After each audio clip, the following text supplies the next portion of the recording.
Saudara-saudara, yang belajar tentang katekismus Gereja Katolik. Gereja Katolik didirikan oleh Yesus di atas para Rasul Petrus. Katekismus nomor 194. Syahadat apostolik yang dinamakan demikian karena dengan alasan kuat ia dipandang sebagai rangkuman setia dari iman para rasul. Itulah pengakuan pembaptisan lama dalam Gereja Katolik. Karena itu ia mempunyai otoritas tinggi.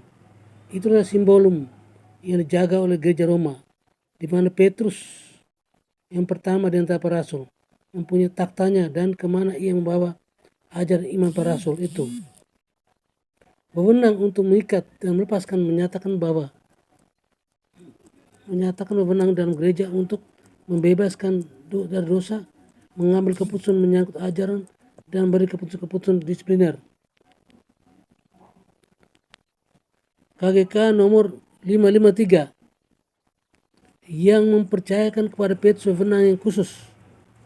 Kepadamu akan kuberikan kunci kerajaan surga. Apa yang kau ikat di dunia ini akan terikat di surga, dan apa yang kau lepas di dunia ini akan terlepas surga. Matius 16:19. Kuasa kunci-kunci berarti wewenang untuk memimpin rumah Allah. Ialah gereja.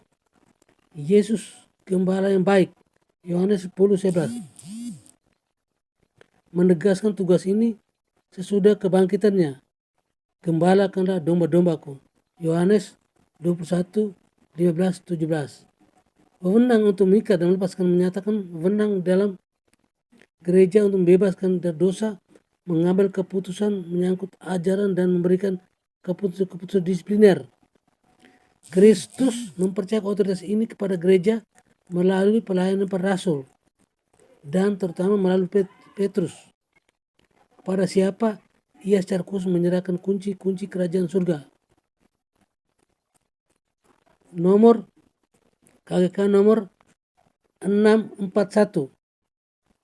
Orang-orang pertama yang bertemu dengan Kristus yang telah bangkit adalah Maria dari Magdala dan wanita-wanita saleh yang datang ke makam untuk meminyaki jenazah Yesus yang dengan tergesa-gesa dimakamkan pada hari Jumat malam karena hari Sabat sudah tiba. Dengan demikian, malam untuk para rasul, para wanita itu merupakan orang pertama membawa berita mengenai kebangkitan Kristus. Sudah itu, Yesus menampakkan diri kepada para rasul, lebih dulu kepada Petrus, lalu kepada ke-12 murid-muridnya. Petrus yang sudah mendapat tugas untuk menguatkan iman saudara-saudaranya. Dengan demikian, yang telah bangkit itu sebelum mereka yang lain, dan berdasarkan kesaksiannya persekutuan itu mengatakan sesungguhnya Tuhan telah bangkit dan telah menampakkan diri kepada Simon. KGK nomor 642. Segala sesuatu yang terjadi pada hari Paskah ini menjadikan para rasul dan paling khusus Petrus dan pelayanan era baru yang mereka pada hari Paskah pagi, yang merekah pada Paskah pagi.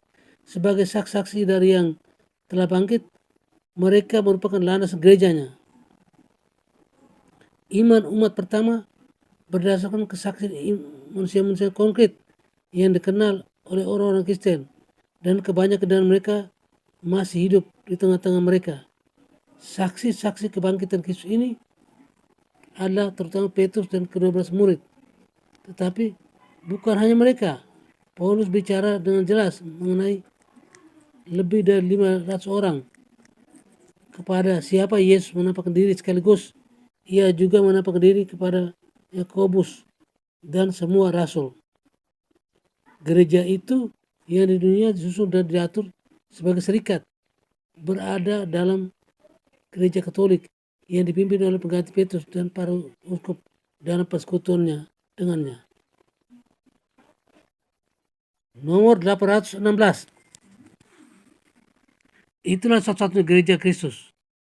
Sesudah kebangkitannya, penebus kita menyerahkan gereja kepada Petrus untuk digembalakan. Ia mempercayakan kepada Petrus dan para rasul lainnya untuk diperluaskan dan dibimbing. Gereja itu yang di dunia ini disusun dan diatur sebagai serikat, berada dalam gereja Katolik yang dipimpin oleh pengganti Petrus dan para uskup dalam persekutuan dengannya. KGK nomor 800 KGK nomor 880. Ketika Kristus mengangkat ke-12 ia membentuk mereka menjadi semacam dewan atau badan yang tetap. Sebagai ketua dewan diangkatnya Petrus yang dipilih dari antara mereka. Seperti Santo Petrus dan para rasul lainnya yang atas penetapan Tuhan merupakan satu dewan para rasul. Begitu pula Imam Agung di Roma, pengganti Petrus, bersama para uskup, pengganti para rasul, merupakan himpunan yang serupa. Tuhan menjadikan hanya Simon yang dinamakan Petrus sebagai wadas untuk gerejanya. Nomor 881. Tuhan menjadikan hanya Simon yang dinamakan Petrus sebagai wadas untuk gerejanya. Ia menyerahkan kepada Petrus kunci-kunci gereja dan menugaskan dia sebagai gembala kawanannya. Amin.